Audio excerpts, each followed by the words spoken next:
नमस्कार साथियों आपका रोजगार आईटीआई अवधेश में स्वागत है। साथियों आज की क्लास में हम बात करने वाले हैं ITI second year electrician trade theory. आपको मैं बता दूं साथियों, यहाँ पर मैं आपको जो है प्रीवियस ईयर का पेपर हल करा रहा हूँ। इसके पहले साथियों आपको जो है हमने जो है टोटल 4 सेट जो है प्रीवियस ईयर का पेपर हल कराया, अलग अलग डेट का, है ना। इसमें जो है आपको भी बताते साथियों कि अगर आप कुछ भी पढ़ाई न किए हो, अगर आप 8-10 सेट मेरे भाई प्रीवियस ईयर या 2-3 साल का ही पेपर मेरे भाई पढ़ के चले जाते हो तो भी जो है आपके सीबीटी परीक्षा में काम हो जाएगा। क्योंकि एनसीबीटी बोर्ड की अगर आप बात करोगे मेरे भाई, अभी जो है जो भी मैंने यहाँ पर आपको प्रीवियस ईयर का पेपर हल कराया, तो अब आप देखिएगा ज्यादातर प्रश्न आपको रिपीटेड मिलेंगे, है ना। कहने का मतलब यह है मेरे भाई कि एनसीबीटी बोर्ड सबसे ज्यादा जो है प्रश्नों को रिपीट करता है। और आप लोगों ने आईटीआई फर्स्ट ईयर का पेपर तो देके ही आए हैं मेरे भाई, आपको पता है कि एनसीबीटी बोर्ड जो है किस तरीके के प्रश्न आपके सीबीटी परीक्षा में पूछता है ना। तो इसके पहले जो है मैंने आपको जो है 4 सेट मेरे भाई प्रीवियस ईयर का पेपर हल कराया है। आपको क्लास जो है प्लेलिस्ट में भी मिल जाएगी और साथ में जो है आपको हम टेलीग्राम चैनल पे भी लिंक दे दिए हैं, है ना। तो आइए साथियों क्लास को स्टार्ट करते हैं। और क्लास को स्टार्ट करने से पहले आप लोगों से एक छोटा सा निवेदन रहेगा, आप लोग काफी सपोर्ट करते हो मेरे भाई, तो जो भी साथी चैनल पे पहली बार हो चैनल को सब्सक्राइब कर लीजिएगा। साथ में अपने मित्र यार दोस्त के पास जो है क्लास को शेयर भी कर देना, ताकि उन्हें भी जो है क्लास की इंफॉर्मेशन मिल सके। अब यहाँ पर आप देख सकते हो मेरे भाई, ये जो पेपर है आपका सितंबर 25, कहने का मतलब अगर मैं बात करूं तो इन्होंने सितंबर के माह में जो है पेपर भी दिया था और इनका जो है बैक लगा था, है ना। अब इनका इलेक्ट्रीशियन सेकेंड ईयर, ठीक है। अब यहाँ पर आप देखिएगा साथियों, तो 27 दिसंबर 2025 ये जो है बैक पेपर का मेरे भाई यहाँ पर पेपर है ना, आंसर शीट है, ठीक है। मैं चाहता तो मेरे भाई इस आंसर शीट का आप मैं यहाँ पर पीडीएफ भी बनवा लेता, लेकिन मैं डायरेक्टली आपको इसलिए आंसर शीट ही हल करा रहा हूं मेरे भाई, ताकि आप यहाँ पर देख सके कि किस तरीके के प्रश्न जो है एनसीबीटी बोर्ड की तरफ से पूछा जाता है। आप लोगों के ही बीच में से मेरे भाई जो स्टूडेंट पास आउट हो चुके हैं उनकी तरफ से आंसर शीट लगातार भेजा जा रहा है ना। अब देखिए यहाँ पर साथियों आपका 27 दिसंबर की डेट में और 3 बजे से 5 बजे के बीच में जो है ये पेपर पूछा गया था। अब यहाँ पर देखिएगा आपका पहला प्रश्न यहाँ पर क्या कर रखा है, कर रखा है कि हैवी लोड्स के अचानक अनुप्रयोग के लिए किस प्रकार के डीसी मोटर का उपयोग किया जाता है। यह भी प्रश्न मेरे भाई अभी मैंने जो 3-4 सेट आपको प्रीवियस ईयर का पेपर हल कराया उसमें जो है मैंने ऑलरेडी आपको हल भी करा दिया हूं, है ना। हैवी लोड्स के लिए अचानक अनुप्रयोग के लिए किस प्रकार के डीसी मोटर का उपयोग किया जाता है, तो इसमें हम किसका उपयोग करते हैं, कैम्युलेटिव कंपाउंड मोटर का जो है हम क्या करते हैं यहाँ पर उपयोग करते हैं। तो आंसर आपका यहाँ पर क्या डी बन जाएगा। और ये प्रश्न तो मेरे भाई आपके सीबीटी परीक्षा के लिए अगर मैं बात करूं तो बहुत बार जो है ये प्रश्न आपके रिपीट किया गया है। यहां पर कह रखा है कि किसी अल्टरनेटर के ईएमएफ समीकरण की गणना करने का फार्मूला क्या है। ये प्रश्न मेरे भाई आपके सीबीटी परीक्षा के लिए बहुत ही इंपॉर्टेंट है, बहुत बार मेरे भाई एनसीबीटी बोर्ड ने इस प्रश्न को पूछ रखा है। तो ई बराबर आपका हो जाएगा 4.44 के डी के सी एफ टी फाइव, ठीक है। तो आंसर आपका यहाँ पर क्या सी बन जाएगा। अगले प्रश्न पे हम बात करते हैं। देखिए आपको ये एक बात मैं और बोलना चाहूंगा, जो आप लोगों के चित्र वाले प्रश्न होते हैं मेरे भाई, मैं हर क्लास में आप लोगों को बोलता हूं कि आपके जो चित्र वाले प्रश्न हैं उन पे आप लोगों को विशेष रूप से फोकस देना है। क्योंकि अगर आप एनसीबीटी बोर्ड की बात करते हो मेरे भाई, तो सबसे ज्यादा अगर रिपीटेड किया है प्रश्न तो आपके चित्र वाले ही प्रश्नों को एनसीबीटी बोर्ड ने रिपीट किया है। अब यहां पर दिखेगा कह रखा कि जैसा कि सर्किट में दिखाया गया है कि ऑसिलेटर में जो है फीडबैक नेटवर्क का उपयोग क्यों किया जाता है ना। कर रखा कि ऑसिलेटर में जो है फीडबैक नेटवर्क का उपयोग क्यों किया जाता है। तो यहां पर देखिएगा आपको चित्र देखकर जो है मेरे भाई बताना है। और ये जो आप सिग्नल की बात करोगे मेरे भाई, तो ये जो है किस लिए होता है, सिग्नल को जो है 180 अंश से फेज शिफ्ट करने के लिए जो है उपयोग किया जाता है। तो आंसर आपका यहाँ पर क्या ए बन जाएगा। अगले प्रश्न पे हम बात करते हैं। तो देखिए आपका अगला प्रश्न वेरी वेरी इंपॉर्टेंट प्रश्न है। कर रखा है कि जर्मेनियम की तुलना में जो है अधिकांश अर्धचालक उपकरण सिलिकॉन द्वारा क्यों बनाए जाते हैं। वेरी वेरी इंपॉर्टेंट प्रश्न है मेरे भाई आपके सीबीटी परीक्षा के लिए। कह रखा है कि जर्मेनियम की तुलना में अधिकांश अर्धचालक उपकरण जो है सिलिकॉन द्वारा क्यों बनाए जाते हैं। सिलिकॉन द्वारा क्यों बनाए जाते हैं, तो ये जो है क्या होता है मेरे भाई, उच्च बाधा वोल्टेज होता है ना। तो आंसर आपका यहाँ पर क्या सी बन जाएगा। अगर मैं अगले प्रश्न की यहाँ पर बात करता हूं साथियों, तो देखिए आपका अगला प्रश्न यहाँ पर क्या कर रखा है कि चित्र में दिखाए अनुसार सिंक्रोनस मोटर के जो है कर्व का नाम क्या है। कर रखा है कि चित्र में दिखाए अनुसार सिंक्रोनस मोटर के कर्व का नाम क्या है, ये जो है आपसे पूछ रखा है। अगर मैं यहाँ पर कर्व की बात करता हूं मेरे भाई, तो आपको चित्र देखकर जो है बताना है, और ये जो कर्व आपको दिखाया गया है ये जो है इनवर्स भी वक्र जो है आपका दिखाया गया है। तो आंसर आपका यहाँ पर क्या बी बन जाएगा। आइए अगले प्रश्न पे हम बात करते हैं। अगला प्रश्न देखिए साथियों, आपका यहाँ पर क्या कर रखा है कि एक साधारण इन्वर्टर में महत्वपूर्ण स्टेज क्या है। अब आप लोगों ने तो मेरे भाई अपने घरों में देखा भी होगा कि इन्वर्टर्स होते हैं, है ना। अब यहाँ पर बात आती है कि एक साधारण इन्वर्टर्स में जो है महत्वपूर्ण स्टेज क्या होता है, ये जो है आपसे पूछ रखा है। अगर मैं महत्वपूर्ण स्टेज की बात करता हूं तो ये क्या करता है, ऑसिलेटर और एम्पलीफायर और ट्रांसफार्मर को जो है आउटपुट स्टेज तक जो है ले जाता है। तो आंसर आपका यहाँ पर क्या डी बन जाएगा। आइए अगले प्रश्न पे हम बात करते हैं। अगला प्रश्न देखिए आपका यहाँ पर क्या कर रखा है कि एसी ड्राइव में एसी मोटर की गति कौन सा उपकरण नियंत्रित करता है। कर रखा है कि एसी ड्राइव में जो है एसी मोटर की गति को कौन सा उपकरण जो है आपका नियंत्रित करता है। तो ये जो है आपका कौन करता है, microprocessor waste electronic device करता है। ठीक है, तो आंसर आपका यहाँ पर क्या डी बन जाएगा। अगले प्रश्न पे हम बात करते हैं। देखिए साथियों, आप लोगों से निवेदन रहेगा, मैं देखता हूं आप लोग क्लास भी देख लेते हो मेरे भाई, है ना, लेकिन आप लोग जो है क्लास को लाइक नहीं करते हो, तो कम से कम इतना तो कर ही दिया करो मेरे भाई। और आपको वाकई में लग रहा हो मेरे भाई आईटीआई से संबंधित हर अपडेट की जानकारी आपको हमारे चैनल के माध्यम से मिलती रहेगी, तो आप लोग चैनल भी सब्सक्राइब कर लेना ताकि आपको हर अपडेट की जानकारी मिल सके। अब यहाँ पर देखिए कर रखा है कि यदि ट्रांसफार्मर का जो है सेंटर टेप पूर्ण तरंग दृष्टिकारी परिपथ में खुला परिपथ है तो आउटपुट वोल्टेज क्या होता है। कर रखा है कि यदि ट्रांसफार्मर का सेंटर टेप पूर्ण तरंग दृष्टिकारी परिपथ में जो है खुला परिपथ है तो आउटपुट वोल्टेज क्या होता है। आउटपुट वोल्टेज की अगर मैं बात करूं तो ये आपका क्या हो जाएगा, जीरो वोल्टेज। तो आंसर आपका है पर क्या सी बन जाएगा। अगले प्रश्न की अगर मैं बात करूं साथियों, तो अगला प्रश्न आपका यहाँ पर कर रखा है कि संक्षिप्त नाप यूपीएस का जो है पूर्ण रूप आपसे यहाँ पर पूछ रखा है मेरे भाई। और इसको भी आप लोगों ने मेरे भाई, जो मैंने 3-4 सेट आपको प्रीवियस ईयर का पेपर हल कराया उसमें भी जो है आप लोगों ने इस प्रश्न को देखा है ना। तो आंसर तो आपका यहाँ पर पहला ही बन जाएगा। अगले प्रश्न पे हम बात करते हैं साथियों, तो देखिए आपका अगला प्रश्न यहाँ पर क्या कर रखा है। अगला प्रश्न मेरे भाई कर रखा है कि इलेक्ट्रॉनिक्स पोल्स में जो है प्रयुक्त क्रॉस आर्म का मुख्य उद्देश्य क्या होता है ना। क्रॉस आर्म का जो है यहाँ पर मुख्य उद्देश्य के बारे में जो है आपसे पूछ रखा है। अगर हम यहाँ पर उद्देश्य की बात करते हैं मेरे भाई, तो आप यहाँ पर देखिएगा सीधे तौर पे अगर आप ध्यान से देखेंगे मेरे भाई, तो आपका क्या करता है, ओवरहेड लाइन पर जो है ये क्या करता है, इंसुलेटर होल्ड करना, है ना। तो आंसर आपका यहाँ पर क्या ए बन जाएगा। अगले प्रश्न की अगर मैं बात करता हूं साथियों, तो अगला प्रश्न देखिए आपका यहाँ पर क्या कर रखा है कि किस सिंगल फेज मोटर में जो है स्क्विरल फेज जो है यहाँ पर केज रोटर होता है, कहने का मतलब, ठीक है। तो ये आपका क्या होता है, स्लिप्ड फेज मोटर आपका होता है। तो आंसर आपका यहाँ पर क्या बी बन जाएगा। और देखिए अगला प्रश्न आपका यहाँ पर क्या कर रखा है, ये प्रश्न मेरे भाई आपके सीबीटी परीक्षा के लिए बहुत ही इंपॉर्टेंट है। यहाँ पर कर रखा है कि डोमेस्टिक कंज्यूमर के लिए अपनाई गई एसी डिस्ट्रीब्यूशन लाइन में जो है वोल्टेज अनुपात कितना होता है। देखिए ये प्रश्न जो है आपके सीबीटी परीक्षा के लिए बहुत ही इंपॉर्टेंट है मेरे भाई। कई बार जो है ये प्रश्न एनसीबीटी बोर्ड ने आपके सीबीटी परीक्षा में पूछ रखा है। तो ये जो है 415 से लेकर जो है आपका कितना होता है, 415 से लेकर जो है 220 वोल्ट तक होता है। तो आंसर आपका यहाँ पर क्या डी बन जाएगा। अगले प्रश्न पे अगर मैं बात करूं तो यहां पर कर रखा है कि हार्ड डिस्क ड्राइव के लिए जो है किस प्रकार के सिंगल फेज मोटर का उपयोग किया जाता है। कर रखा है कि हार्ड डिस्क ड्राइव के लिए जो है किस प्रकार के सिंगल फेज मोटर का उपयोग किया जाता है। तो इसमें हम किसका उपयोग करते हैं, स्टेपर मोटर का जो है उपयोग करते हैं। तो आंसर आपका यहाँ पर क्या ए बन जाएगा।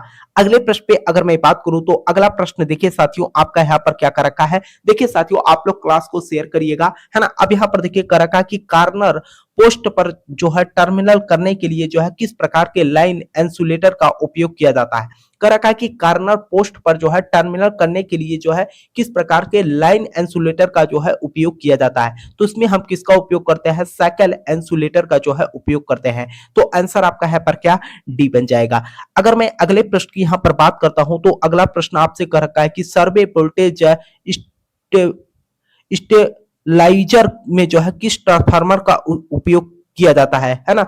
अगर मैं बात करूं मेरे भाई स्टेबलाइजर की बात कर रखा है ना, तो इसमें जो है किस ट्रांसफार्मर का हम उपयोग करते हैं, तो इसमें जो है टोरोडियल ऑटो ट्रांसफार्मर का उपयोग करते हैं, क्योंकि ये क्या करता है, हाई वोल्टेज में भी कन्वर्ट कर देता है और लो वोल्टेज में भी कन्वर्ट कर देता है। तो आंसर आपका यहाँ पर क्या, डी बन जाएगा। अगले प्रश्न पे बात करते हैं साथियों। तो अगला प्रश्न देखिए आपका यहाँ पर क्या कर रखा है कि अस्थायी संधारित्र मोटर के घूर्णन की दिशा कैसे बदल जाती है।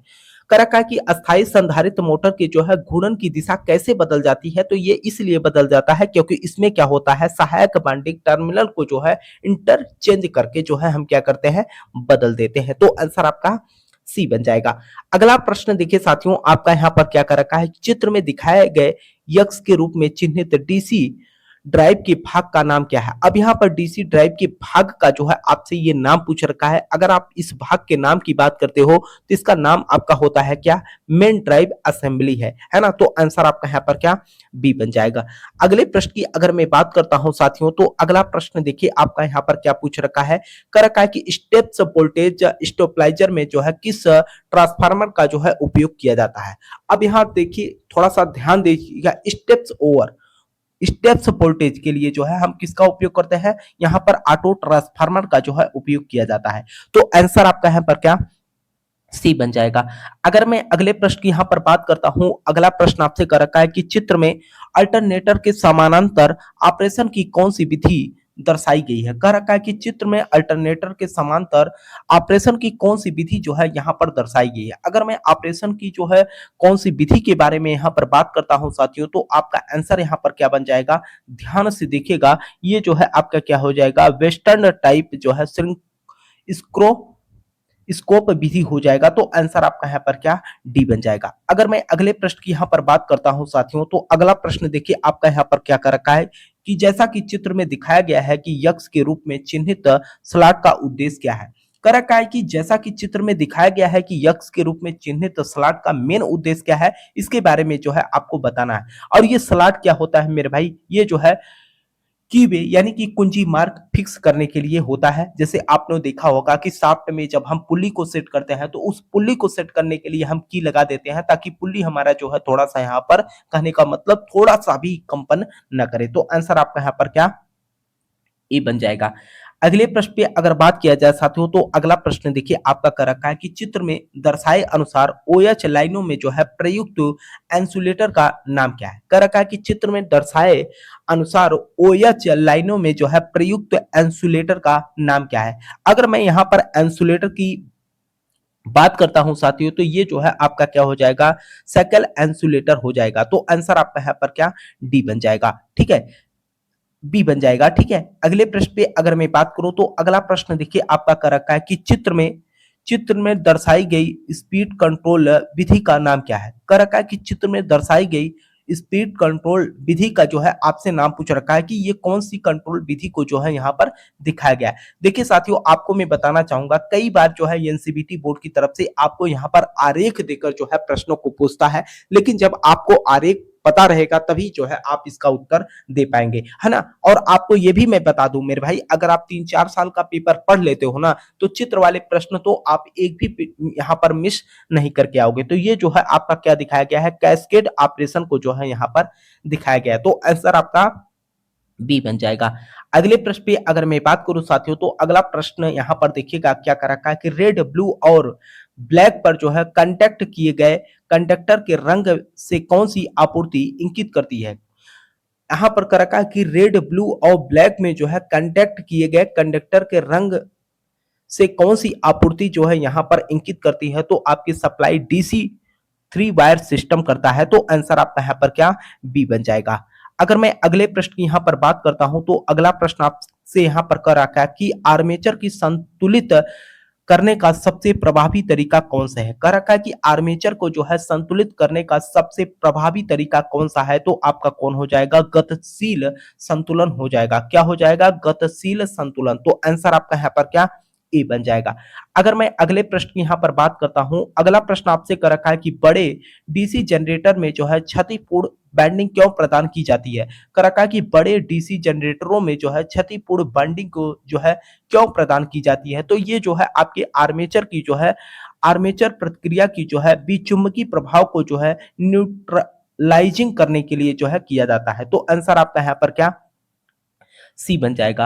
अगर मैं अगले प्रश्न की यहाँ पर बात करता हूं, तो अगला प्रश्न आपसे कर रखा है कि अल्टरनेटर के जो है इंसुलेशन प्रतिरोध को मापने के लिए जो है उपयोग किए जाने वाले उपकरण का नाम क्या है ना? कर रखा है कि अल्टरनेटर के इंसुलेशन प्रतिरोध को मापने के लिए जो है उपयोग किए जाने वाले उपकरण का नाम क्या है ना? तो आपका उपकरण का नाम क्या हो जाएगा? मेगर हो जाएगा। तो आंसर आपका यहाँ पर सी बन जाएगा। अगर मैं यहाँ पर अगले प्रश्न की यहाँ पर बात करता हूं साथियों, तो अगला प्रश्न देखिए आपका यहाँ पर कर रखा है कि एसी मोटर के स्टेटर में जो है कुल विद्युत डिग्री की जो है गणना करने के लिए जो है किस सूत्र का उपयोग किया जाता है? कर रखा है कि एसी मोटर के जो है यहाँ पर स्टेटर में जो है कुल विद्युत डिग्री की गणना करने के लिए जो है किस सूत्र का उपयोग किया जाता है? तो यहाँ पर जो है किस सूत्र का उपयोग किया जाता है? तो आपका फार्मूला इसको जो है थोड़ा सा आप लोग देख लीजिएगा, है ना? टोटल इलेक्ट्रिकल डिग्री बराबर आपका 180 इंटू नंबर ऑफ पोल्स। तो आंसर आपका यहाँ पर क्या? डी बन जाएगा। अगर मैं अगले प्रश्न की यहाँ पर बात करता हूं, अगला प्रश्न मेरे भाई आपके सीबीटी परीक्षा के लिए बहुत ही इंपॉर्टेंट है। यहाँ पर कर रखा है कि चित्र में दिखाए गए इंसुलेटर का नाम क्या है? अब यहाँ पर जो चित्र में इंसुलेटर आपको दिखाया गया है, इसका जो है आपसे सीधे नाम पूछ रखा है कि ये कौन सा इंसुलेटर आपको दिखाया गया है। तो अगर मैं इस इंसुलेटर की बात करता हूं मेरे भाई, तो ये जो है आपका सिंगल सेड पिन इंसुलेटर दिखाया गया है। तो आंसर आपका यहाँ पर क्या? बी बन जाएगा। अगले प्रश्न की अगर मैं बात करूं, तो अगला प्रश्न देखिए आपका यहाँ पर क्या कर रखा है कि एनडी करंट ड्राइव के लिए जो है किस कंट्रोल सिस्टम का जो है उपयोग किया जाता है? कर रखा है कि एडी करंट ड्राइव के लिए जो है किस कंट्रोल सिस्टम का जो है उपयोग किया जाता है? तो आंसर आपका यहाँ पर क्या हो जाएगा? स्लीप कंट्रोलर हो जाएगा। तो आंसर आपका यहाँ पर क्या? डी बन जाएगा। अगर मैं अगले प्रश्न की यहाँ पर बात करता हूं, तो अगला प्रश्न आपका यहाँ पर कर रखा है कि जैसा कि चित्र में दिखाया गया है कि यक्स के रूप में चिन्हित भाग में कौन सा वोल्टेज ड्रॉप दर्शाया गया है? कर रखा है कि जैसा कि चित्र में दिखाया गया है कि यक्स के रूप में चिन्हित भाग में कौन सा वोल्टेज ड्रॉप को जो है यहाँ पर दिखाया गया है। अगर मैं यहाँ पर मेरे भाई वोल्टेज ड्रॉप की बात करता हूं, तो ये जो है आपका किसका दिखाया गया है? आर्मेचर रिएक्शन ड्रॉप को जो है यहाँ पर दिखाया गया है। तो आंसर आपका यहाँ पर क्या? डी बन जाएगा। अगर मैं अगले प्रश्न की यहाँ पर बात करता हूं, तो अगला प्रश्न आपका यहाँ पर देखिएगा क्या कर रखा है कि डीसी ड्राइव में जो है बीओपी का पूर्ण रूप क्या है? अब यहाँ पर जो है बीओपी का जो है पूरा नाम पूछ रखा है आपसे। तो आंसर आपका यहाँ पर क्या? बी बन जाएगा। आइए अगले प्रश्न पे हम बात करते हैं। अगला प्रश्न देखिए आपका यहाँ पर क्या कर रखा है? कर रखा है कि लंबी दूरी की वितरण लाइनों के लिए किस प्रकार के डीसी जनरेटर का उपयोग किया जाता है? आपको भी पता है कि डीसी जो करंट होता है मेरे भाई, उसको हम ज्यादा दूरी तक सप्लाई नहीं कर सकते। तो यहाँ पर कर रखा है कि लंबी दूरी की वितरण लाइनों के लिए जो है किस प्रकार के डीसी जनरेटर का जो है हम यहाँ पर उपयोग करेंगे? तो यहाँ पर हम किसका उपयोग करेंगे? कम्युलेटिव कंपाउंड जनरेटर का जो है उपयोग करेंगे, है ना? तो आंसर आपका यहाँ पर क्या? डी बन जाएगा। अगला प्रश्न देखिए साथियों आपका यहाँ पर क्या कर रखा है कि डीसी मोटर की गति गणना करने के लिए जो है किस सूत्र का उपयोग किया जाता है? वेरी वेरी इंपॉर्टेंट प्रश्न है मेरे भाई आपके सीबीटी परीक्षा के लिए। और ये प्रश्न जो है एनसीबीटी बोर्ड की तरफ से मेरे भाई कई बार आप लोगों की सीबीटी परीक्षा में पूछा गया प्रश्न है। कर रखा है कि डीसी मोटर की गति गणना करने के लिए जो है किस सूत्र का उपयोग किया जाता है? यहाँ पर अगर मैं सूत्र की बात करता हूं, तो आपका यन बराबर आपका क्या हो जाएगा? के ईबी अपान जो है 5। तो आंसर आपका यहाँ पर क्या? डी बन जाएगा। अगले प्रश्न की अगर हम बात करें साथियों, तो अगला प्रश्न आपका यहाँ पर कर रखा है कि एक दोलन सर्किट में जो है अनुनाद आवृत्ति की गणना करने का फार्मूला क्या है? कर रखा है कि एक दोलन सर्किट में जो है अनुनाद आवृत्ति की गणना करने का जो फार्मूला है उसके बारे में जो है आपसे यहाँ पर पूछ रखा है। अगर मैं फार्मूले की बात करता हूं, तो आंसर आपका यहाँ पर क्या? सी बन जाएगा। देखिए जो फार्मूले पे मैं बात कर रहा हूं मेरे भाई, इन फार्मूलों को जो है आप अच्छे ढंग से याद कर लेना, क्योंकि एनसीपीटी बोर्ड मेरे भाई हर सेट में आपके जो है 3 से 4 प्रश्न जो है फार्मूला बेस पे पूछता ही पूछता है। यहाँ पर करा क्या है कि एक पैसिव यानी कि निष्क्रिय कंपोनेंट कौन सा है? निष्क्रिय कंपोनेंट आपका जो होता है मेरे भाई कैपेसिटर होता है, जिसको आप संधारित्र बोलते हैं। तो आंसर आपका यहाँ पर क्या ए बन जाएगा। अगले प्रश्न पे अगर मैं बात करूं साथियों, तो देखिए आपका अगला प्रश्न यहाँ पर क्या कर रखा है कि सिंक्रोनस मोटर का मुख्य अनुप्रयोग कौन सा है। ये प्रश्न तो मेरे भाई कई बार जो है एनसीबीटी बोर्ड की तरफ से यहाँ पर पूछा गया है। तो ये क्या करता है मेरे भाई, पावर फैक्टर करेक्शन करेक्शन जो है डिवाइस होता है। तो आंसर आपका यहाँ पर क्या ए बन जाएगा। अगले प्रश्न पे हम बात करते हैं साथियों, तो अगला प्रश्न देखिए आपका यहाँ पर क्या कर रखा है कि डीसी मोटर में आर्मेचर की जो है घूर्णन की दिशा निर्धारित करने के लिए जो है किस नियम का उपयोग किया जाता है। कर रखा है कि डीसी मोटर में जो है आर्मेचर के घूर्णन की दिशा निर्धारित करने के लिए जो है किस नियम का उपयोग किया जाता है। तो इसमें हम किसका उपयोग करते हैं, फ्लेमिंग के बाएं हाथ के नियम का उपयोग करते हैं। ये भी प्रश्न मेरे भाई 3 बार यहाँ पर रिपीट हो चुका है। 4 सेट मेरे भाई मैंने आपको प्रीवियस ईयर का पेपर कराया है, लेकिन आप देख रहे हैं मैक्सिमम प्रश्न आपको यहाँ पर रिपीटेड देखने को मिल रहे हैं। अगला प्रश्न देखिए आपका यहाँ पर क्या कर रखा है। अगला प्रश्न मेरे भाई आपसे कर रखा है कि गति नियंत्रण की कौन सी विधि 3 फेज मोटर में 2 या अधिक अनिश्चित सिंक्रोनस स्पीड जो है दे सकती है ना। कर रखा है कि गति नियंत्रण की कौन सी विधि 3 फेज मोटर में 2 या अधिक निश्चित सिंक्रोनस स्पीड जो है दे सकती है। तो आंसर की अगर आप यहाँ पर बात करोगे, तो आंसर आपका यहाँ पर क्या हो जाएगा, स्टेटस पोल्स की संख्या को जो है बदल कर। तो आंसर आपका यहाँ पर क्या सी बन जाएगा।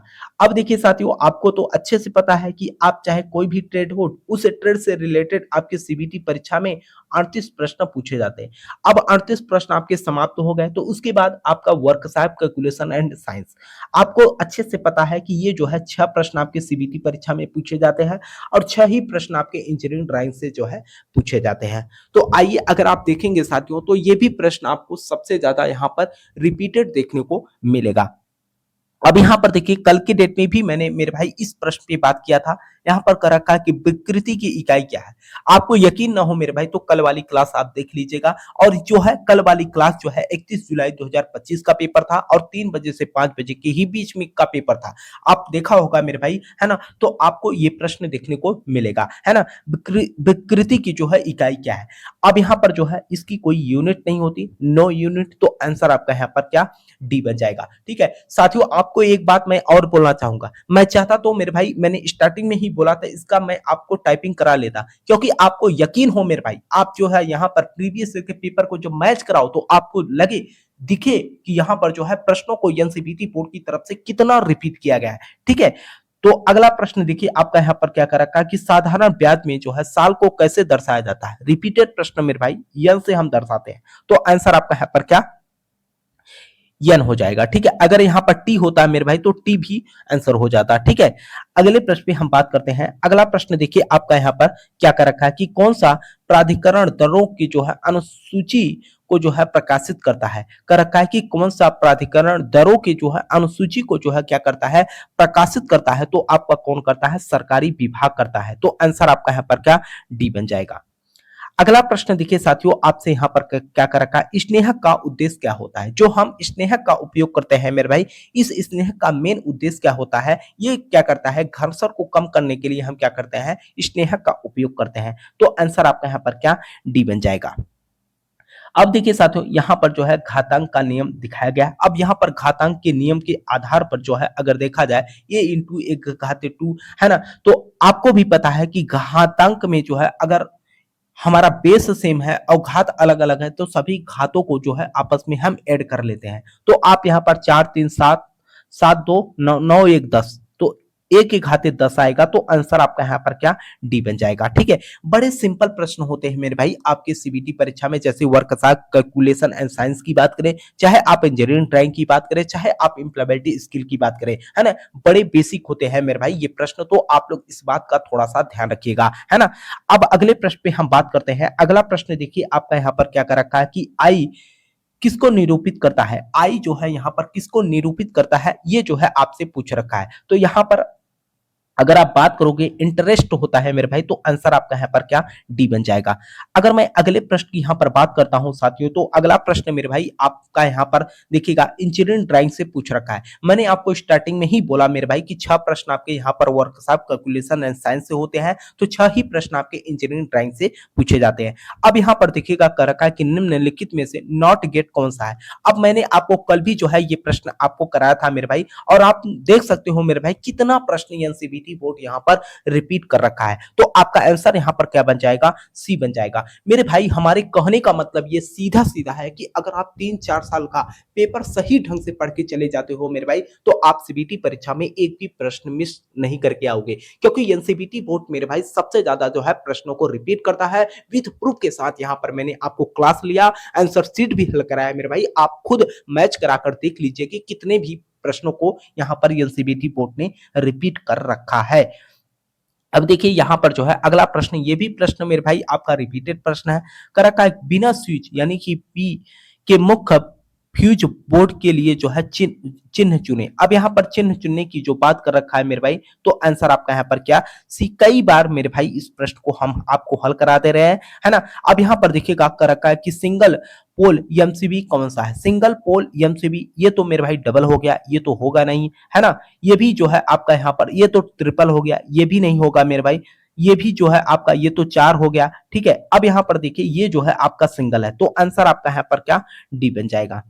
अगले प्रश्न पे हम बात करते हैं। देखिए आपका अगला प्रश्न यहाँ पर क्या कर रखा है कि फोटो डायोड कौन सा है। अब ये फोटो डायोड का जो है आपसे सीधे तौर पे चित्र ही पूछ रखा है मेरे भाई, तो जो फोटो डायोड है आपका आंसर यहाँ पर पहला ही बन जाएगा। देखिए आप लोग चित्र पर जो है थोड़ा सा विशेष रूप से ध्यान रखना, मैं बार बार आप लोगों से बोल रहा हूं, क्योंकि एनसीईआरटी बोर्ड मेरे भाई सबसे ज्यादा जो है प्रश्नों को रिपीट करता है, ठीक है। अगले प्रश्न की अगर मैं बात करूं साथियों, तो देखिए आपका अगला प्रश्न यहाँ पर क्या कर रखा है कि प्रतीक का नाम क्या है।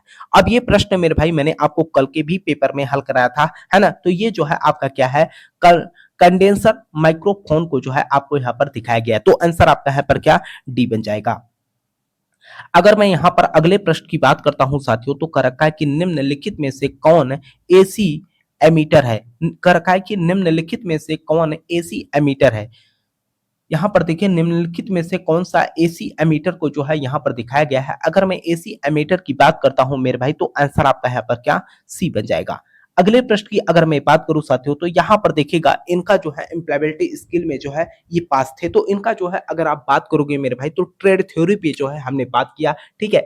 आपको मैं बता दूं साथियों, जो भी स्टूडेंट है यहाँ पर प्रीवियस ईयर के पेपर पे आप लोग विशेष रूप से फोकस देना, क्योंकि अब जो है आप लोगों के पास टाइम नहीं है ना।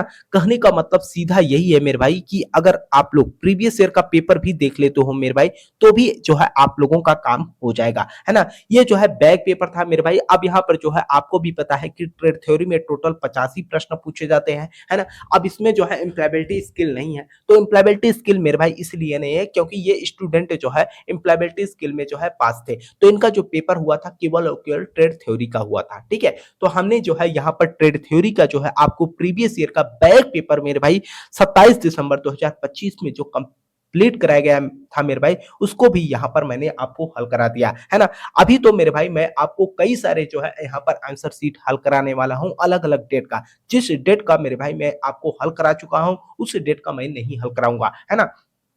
कई सारे स्टूडेंट मैं देख रहा था कि मेरे भाई हमारे पास कमेंट मैसेज इस बात को लेकर कर रहे थे कि सर आप जो है यहाँ पर एक क्लास में करीब 5-6 सेट मेरे भाई यहाँ पर जो है आप करा दीजिएगा एम्प्लॉयबिलिटी स्किल का पेपर, है ना। तो मैं कोशिश कर रहा हूँ मेरे भाई कि एक ही क्लास में करीब 2-2.5 घंटे का क्लास रहेगा, उसमें जो है अलग अलग डेट का मैं प्रीवियस ईयर का पेपर आपको हल करा दूं, ताकि आपके सीबीटी परीक्षा में मेरे भाई काफी हेल्प मिल सके, ठीक है। मुझे उम्मीद है साथियों कि आप लोगों को जो है क्लास समझ में आई होगी। देखिए साथियों, आप लोगों के लिए मैं हर तरीके से हेल्प करता रहता हूं और आप लोग भी काफी सपोर्ट करते हो, तो आप लोगों से एक छोटा सा निवेदन रहेगा कि जो भी भाई बंधु चैनल पे पहली बार हो, चैनल को सब्सक्राइब कर लीजिएगा, साथ में अपने मित्र यार दोस्त के पास क्लास को शेयर भी कर देना, ताकि उन्हें भी जो है क्लास की इंफॉर्मेशन मिल सके और अपनी पढ़ाई कर सके, है ना? कई सारे स्टूडेंट मेरे भाई हमारे पास व्हाट्सएप पे मैसेज भी किए थे, तो हमने जो है पीडीएफ जो है मेरे भाई आपको हमने सेंड भी कर दिया, है ना?